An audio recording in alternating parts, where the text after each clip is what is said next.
She ran for her life, thinking she'd left the worst behind. But what she didn't expect was who would find her and what he would risk to protect a stranger. This story isn't just about escape. It's about the kind of courage that comes when you have nothing left but your will to survive. Thank you so much for watching and for all your comments.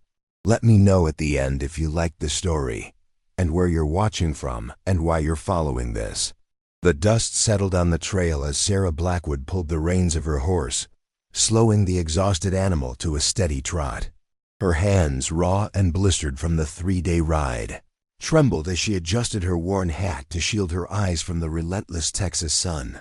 The year was 1875, and the vast landscape of the American frontier stretched before her like an uncertain promise. "Just a little further, Penny," she whispered to the mare, patting its neck. "We'll find somewhere safe soon." The bruises on her face had begun to fade, but the ones on her ribs still ached with every breath. 2 weeks ago, her husband Thomas had come home drunk again. This time, his rage had been worse than ever before. She'd managed to escape in the dead of night, taking only what she could carry and the horse he'd given her when they were first married. Sarah's eyes constantly scanned the horizon, searching for any sign of pursuit. Thomas was a prominent businessman in Austin with connections throughout the territory. He wouldn't let her go easily. She had escaped to the Western Territories, hoping to lose herself in a land where few asked questions. As dusk approached, Sarah spotted a small creek cutting through a grove of cottonwood trees. She guided Penny toward it, deciding it would be a suitable place to rest for the night. The water gurgled softly as she dismounted, her legs nearly giving way beneath her. "Easy now," she murmured to herself, steadying against the saddle. After tending to Penny, Sarah gathered wood for a small fire. The flames provided little comfort against the growing chill and the deeper cold of isolation. She had no destination, only the desperate need to be far from Thomas. Her fingers absently traced the wedding band she still wore, a habit she couldn't break despite everything. The sound came without warning, a snap of a twig that didn't belong to the night's natural rhythm. Sarah froze, her hand moving to the small revolver hidden in her skirt pocket.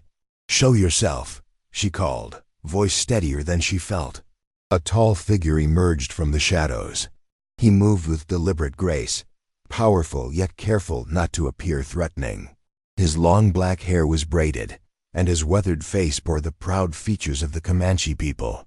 He wore a mix of traditional clothing and items clearly acquired from settlers, a testament to the changing times. "Your fire visible for miles," he said in accented but clear English. "Not safe for woman alone." Sarah kept her hand on the revolver. "I can take care of myself." The man nodded, respecting her distance. "I am Dakota. It means friend to all in my language." He gestured to the surrounding area. "This land dangerous, bandits, wild animals. Are you saying you're neither?" Sarah asked, wary but too exhausted to hide her vulnerability. Dakota's expression remained solemn. "I am returning to my people north of here. Saw your fire." He studied her face, noticing the fading bruises even in the dim light. "You run from something." It wasn't a question, and Sarah didn't answer. Instead, she asked, "Why would you stop to warn a stranger?" "My people struggle because others see only enemies, not humans," he replied. "I choose to see humans." Something in his calm dignity made Sarah lower her hand from the revolver. She had been taught to fear Native Americans her entire life, but the man standing before her showed more respect than her own husband ever had. "I'm Sarah," she finally said. "And yes, I'm running." Dakota nodded, understanding in his eyes. "Man who hurts woman is no man." He glanced at the meager supplies Sarah had. "Long journey ahead. Dangerous alone." "I don't have much choice," Sarah replied, the weight of her situation heavy in her voice. Dakota considered her words, then spoke with measured certainty. "My people camp 2 days' ride north. Safe place while you decide next path." Sarah studied him carefully. Every instinct honed from years of living with Thomas screamed caution, yet something about Dakota's straightforward manner suggested honesty. "Why would you help me?" she asked. My sister once ran like you, he said simply. No one helped. She returned to bad husband. Now she is in the spirit world. The words hung between them, honest and painful. Sarah understood then that Dakota was offering not just safety, but a chance to avoid his sister's fate. I'll think about it, she said finally. Dakota nodded, accepting her hesitation. I make camp across creek. If you decide yes, we leave at sunrise. With that, he retreated into the darkness, leaving Sarah alone with her thoughts.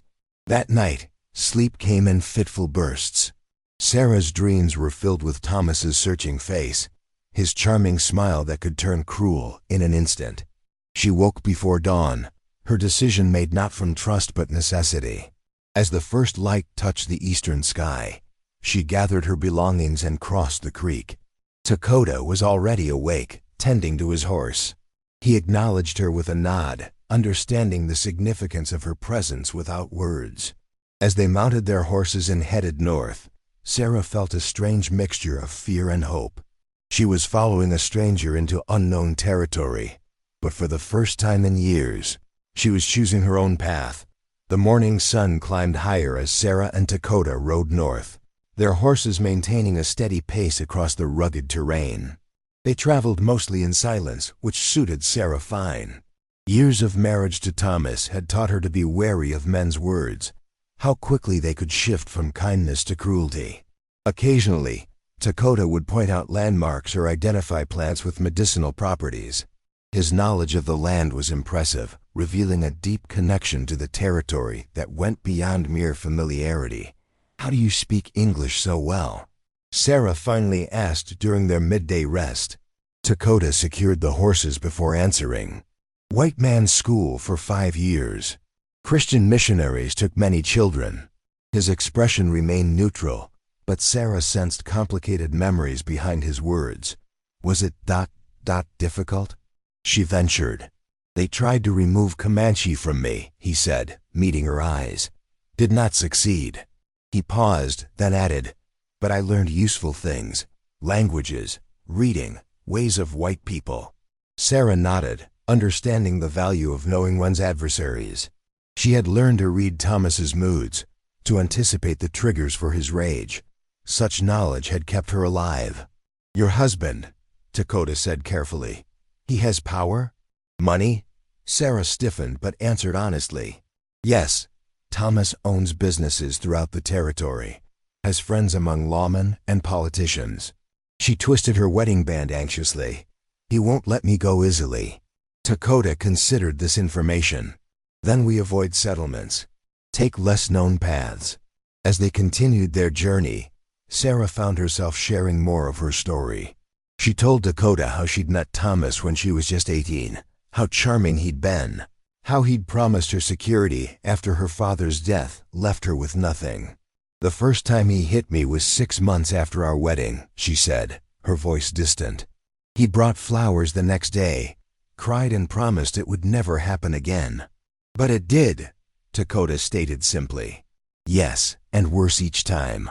Sarah's hand unconsciously moved to her ribs. Last time I thought he might kill me. Dakota nodded gravely.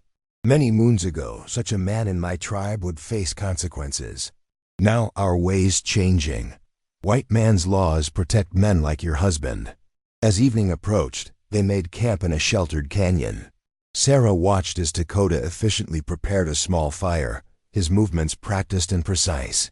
You mentioned your sister, she said softly. What happened to her? Dakota was quiet for so long that Sarah thought he might not answer. When he finally spoke, his voice carried the weight of old grief. Nantain married man from another band. He traded with white settlers, gained wealth. His hands stilled. He began drinking white man's whiskey, became cruel.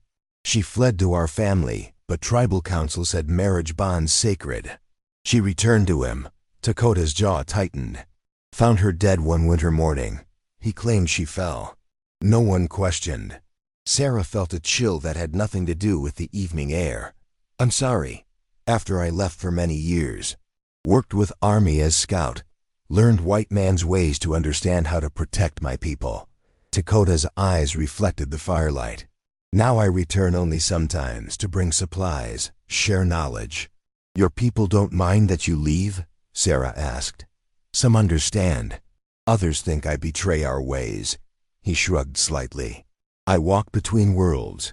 Belong fully to neither. That night, as Sarah lay beneath the stars, she pondered Dakota's words. She too was caught between worlds, no longer the dutiful wife, not yet truly free. Sleep eventually claimed her, deeper and more peaceful than the night before. They awoke to the sound of distant thunder. Dark clouds gathered on the horizon, promising a powerful storm.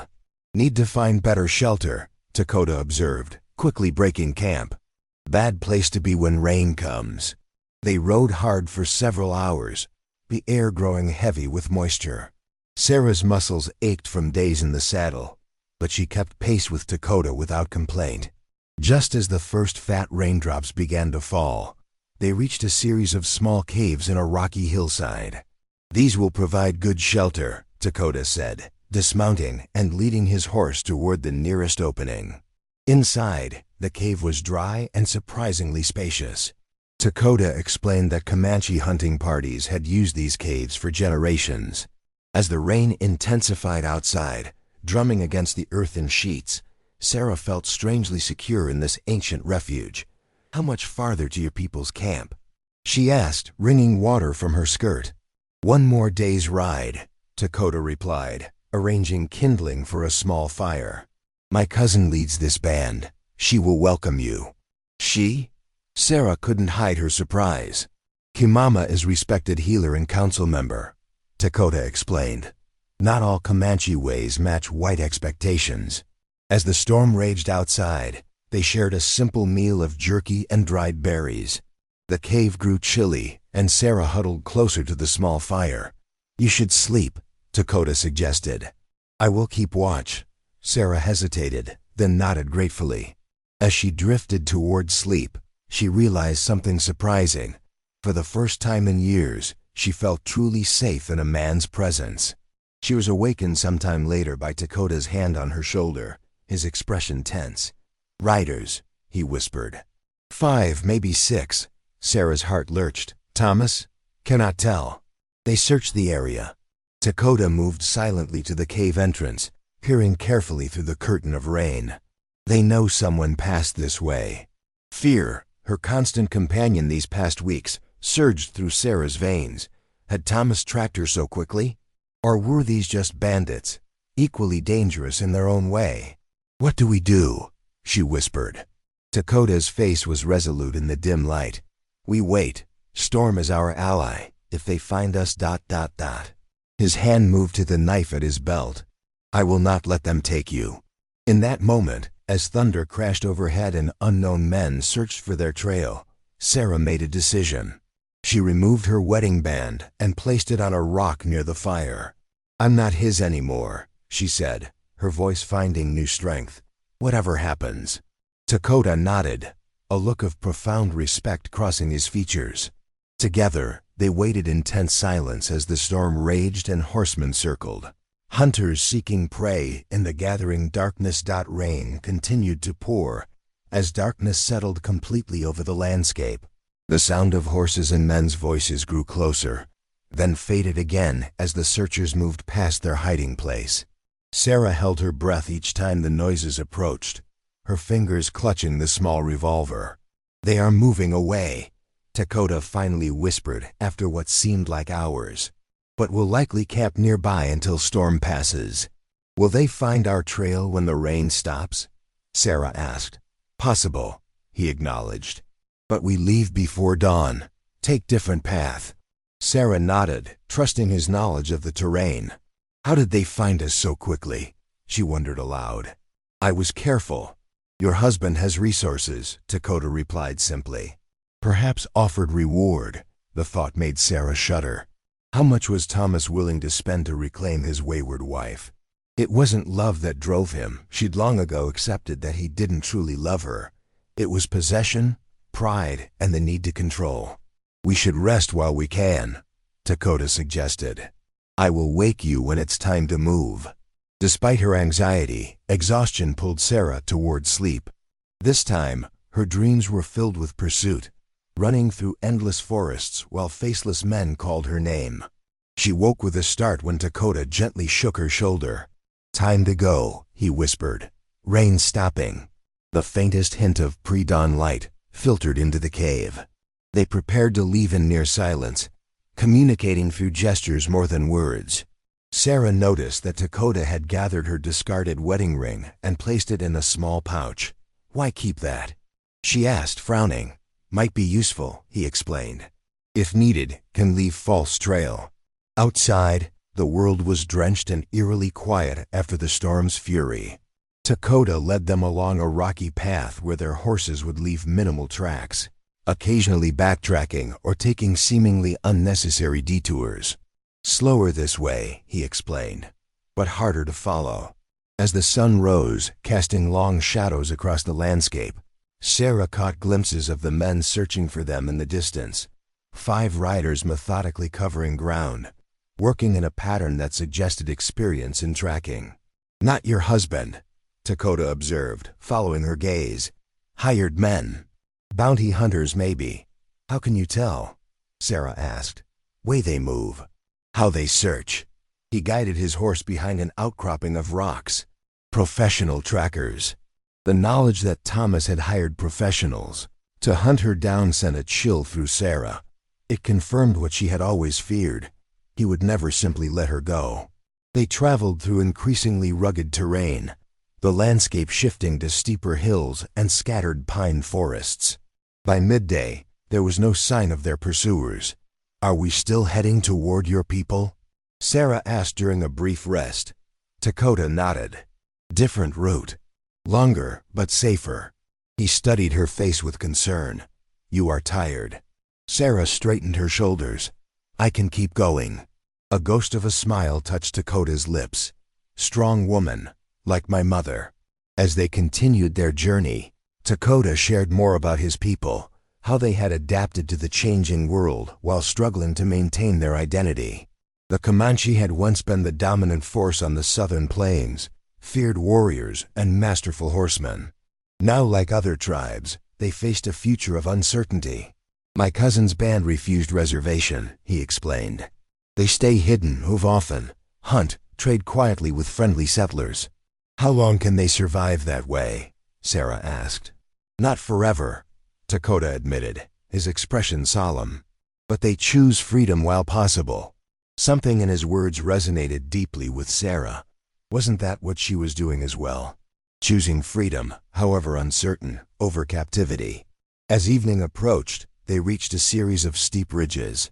Dakota grew more alert, scanning the surroundings with heightened attention. "We enter tribal territory now," he explained. "Sentries watch these borders." Sure enough, they had traveled less than a mile when a whistle sounded from the rocks above. Dakota responded with a similar call, then spoke several phrases in Comanche. 2 young men emerged from concealed positions, bows at the ready. Dakota conversed with them briefly in their language, occasionally gesturing toward Sarah. She couldn't understand the words, but the younger men's expressions shifted from suspicion to something like respect. "They will escort us," Dakota explained, switching back to English. "Camp moved since I last visited, but not far." The sentries led them through a maze of narrow passes that Sarah would never have found alone. As twilight deepened, they emerged into a small sheltered valley where perhaps 30 lodges were arranged in a semicircle. Children paused in their play to stare at the newcomer, while adults watched with guarded curiosity. A woman separated herself from a group near the central fire. She moved with dignity, her gray-streaked hair braided with small decorative shells. Though she must have been in her 50s, her face carried the strength and wisdom of one who had survived countless hardships. "Kimama," Dakota greeted her with obvious respect. The woman embraced him briefly, then turned her attention to Sarah. Her dark eyes were penetrating, seeming to look beyond surface appearances. "This is Sarah," Dakota said. "She seeks refuge from a dangerous husband." Kimama studied Sarah for a long moment before speaking in careful English. "Any woman who escapes a man's cruelty has courage. You are welcome here until you decide your path." Relief washed over Sarah so intensely that she felt momentarily lightheaded. "Thank you," she managed to say. "Come," Kimama gestured. "You must be hungry and tired." As they followed Kimama toward her lodge, Sarah noticed the curious but not unfriendly glances from the community members. Children peeked from behind their mothers' skirts, while elders watched with the measured gaze of those who had seen many strangers come and go. Inside Kimama's lodge, a small fire provided warmth and light. The space was neat and organized, with beautifully crafted baskets and tools arranged around the perimeter. Kimama prepared a simple meal of stew while Dakota explained their journey and the men who pursued them. "Bounty hunters rarely enter our territory," Kimama said confidently. "They fear Comanche, even now." But she added more solemnly, "Still, we must be cautious. Your husband sounds like a dangerous man." Later, as Sarah settled onto a comfortable pallet of furs, the exhaustion of the past days caught up with her. For the first time since fleeing Austin, she felt truly safe. The rhythmic sounds of the camp, distant conversations, children's laughter, the soft singing of an elder, created a lullaby that eased her into dreamless sleep. She woke to sunlight filtering through the lodge covering and the smell of cooking. Kimama was already up, tending to the morning fire. "You slept deeply," the older woman observed. "Your body needed rest." Sarah sat up, suddenly self-conscious about her appearance. Her dress was travel-stained, her hair a tangled mess. Noting her discomfort, Kimama smiled. "After you eat, I will show you where to bathe, and perhaps find different clothes. Those mark you as outsider. Where is Dakota?" Sarah asked, accepting a cup of fragrant tea. "Meeting with council, discussing your situation." Kimama's expression grew serious. "Some worry your presence brings danger. Others remember our traditions of shelter for those in need. I don't want to cause problems for your people," Sarah said sincerely. "Dakota speaks strongly for you," Kimama replied. "My cousin has good judgment of character." After breakfast, Kimama led Sarah to a secluded bend in the small stream that ran near the camp. She provided a cake of soap made with plant oils and a simple dress of soft deerskin. "This belonged to my daughter," Kimama explained. "She lives with Northern Band now, with her husband." The cool water was refreshing against Sarah's skin. As she washed away the dirt of travel, she felt as though she were cleansing away more than just physical grime, washing away her old life, her fear, her identity as Thomas's wife. When she returned to camp wearing the Comanche clothing, Sarah felt the shift in how people regarded her. There were nods of approval, especially from the women. One elderly woman approached, touching the bruises on Sarah's face with gentle fingers, then speaking softly in Comanche. "She says you have warrior spirit," Kimama translated. "To leave everything, seek new life takes courage." For the first time in years, Sarah felt a sense of pride in herself. She had survived. She had escaped. And despite the uncertainty of her future, she had found unexpected allies in this place so far from everything she had known. Stretched into a week as Sarah settled into the rhythm of life among Kimama's band. The Comanche women welcomed her into their daily activities, gathering plants, preparing food, tanning hides. Though language barriers existed, Sarah found that much could be communicated through gestures and demonstration. She worked hard, eager to contribute rather than be a burden. Dakota was often absent, patrolling the territory's borders with the younger men. Sarah learned from Kimama that he divided his time between the band and his work as a guide and occasional Army Scout, a controversial role that gave him valuable information about military movements that might threaten his people. "He walks dangerous path," Kimama explained one evening as they worked together grinding cornmeal. "Some call him traitor. Others understand necessity of his choices." "He saved my life," Sarah said simply. Kimama nodded. "Dakota carries deep wounds from his sister's fate. In helping you, perhaps he heals something in himself." On the 9th day, Sarah was helping several women collect berries when Dakota returned unexpectedly, his expression grave. He spoke rapidly to the other women in Comanche, then turned to Sarah. "Bounty hunters found our territory," he said without preamble. 3 men asking questions at trading post that deals with our people. Sarah's momentary sense of security shattered. How did they track us? They are persistent. Your husband must offer much money. Dakota's jaw tightened. They described you. Showed paper with your image. A wanted poster. Thomas had actually created a wanted poster for his own wife. The audacity of it struck Sarah like a physical blow. What happens now? She asked, struggling to keep her voice steady. Council meets tonight, Dakota replied. Some will say you must leave to protect Band. The thought of being forced back into the wilderness alone filled Sarah with dread. She had grown to care for these people who had sheltered her, especially Kimama with her quiet wisdom and strength. That evening, as the council gathered around the central fire, Sarah sat beside Kimama, acutely aware of the occasional glances cast her way. The discussion was conducted entirely in Comanche, with Dakota speaking frequently and passionately. What are they saying? Sarah whispered to Kimama. Some fear bringing white man's trouble to our people, the older woman translated quietly. Others remember times when we were stronger, when offering sanctuary was point of pride. And Dakota? He reminds them that turning away someone who seeks protection violates our oldest traditions. Kimama's eyes reflected the firelight. He offers to take you further north, to larger band with better defenses. Sarah watched as an elderly man rose to speak, his weathered face solemn in the firelight. His words, though unintelligible to her, carried the weight of authority. That is Nahal, our eldest council member, Kimama explained. He says spirits of ancestors watch how we treat those who seek our help. Says band that abandons traditions to avoid trouble has already lost most important battle. The debate continued late into the night. Eventually, it seemed a consensus was reached. Dakota approached Sarah and Kimama after the council dispersed.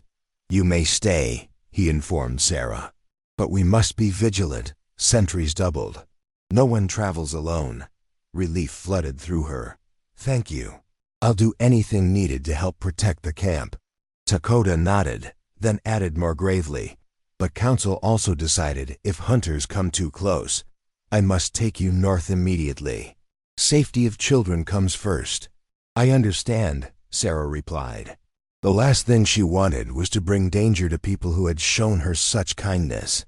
3 more days passed without incident. Sarah began to hope the bounty hunters had moved on to search elsewhere. She was learning basic Comanche phrases from the children, who found her attempts highly entertaining. Then, at dawn on the 4th day, alarm calls echoed through the camp. Dakota appeared at Kimama's lodge, his expression urgent. Riders approaching from south, 8 men, heavily armed. His eyes met Sarah's. Time to go. They found us, Sarah whispered, panic rising in her throat. Not yet, Dakota assured her. Scouts spotted them still few miles away, following old trail. He handed her a small pack. Take only what you need. Horses ready. Sarah changed quickly into the traveling clothes Kimama had prepared, a practical mixture of Comanche and settler garments that would allow her to blend in better if they encountered others.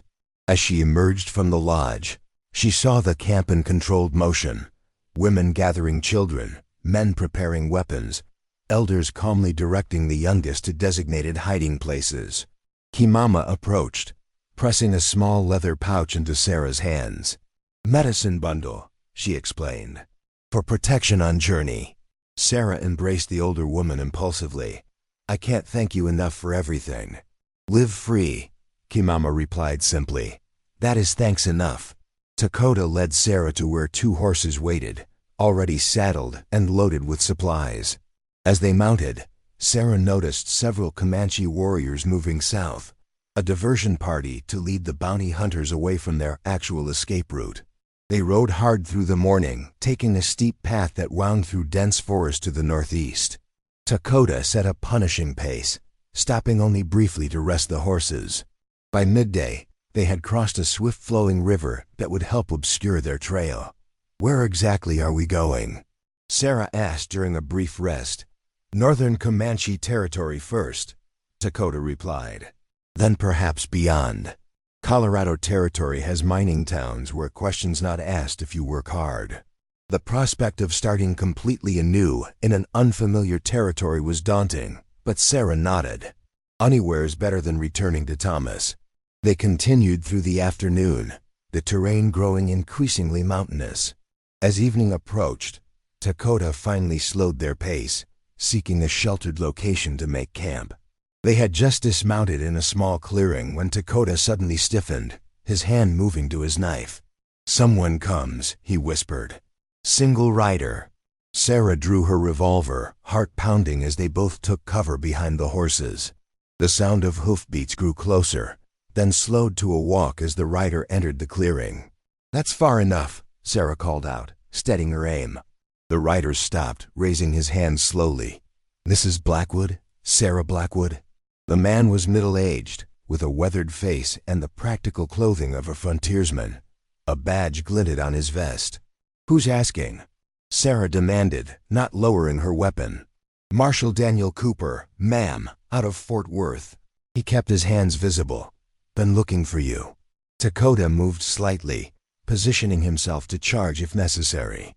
"Why Marshal seek her?" he asked suspiciously. Cooper's eyes flicked between them.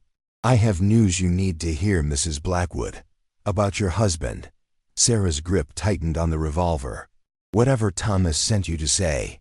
"Thomas Blackwood is dead, ma'am," Cooper interrupted quietly. The words hung in the air, incomprehensible at first. "Dead?" Sarah finally repeated. "How?" "Shot in a business dispute 3 days ago. Man named Harlan claimed Blackwood cheated him." Cooper slowly lowered one hand to retrieve a folded paper from his pocket. "I have the death notice here." Dakota took the paper cautiously, examining it before handing it to Sarah. The official notice from the Austin authorities confirmed Cooper's words. Thomas was indeed dead. "The bounty hunters," Sarah said, still struggling to process this news. "They're still pursuing me." "Likely don't know yet," Cooper explained. "Blackwood had already paid them. They've no reason to stop unless someone tells them."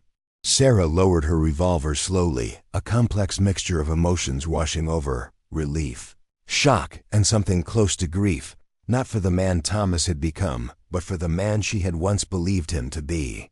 "How did you find me?" she asked. "Wasn't looking specifically for you," Cooper admitted.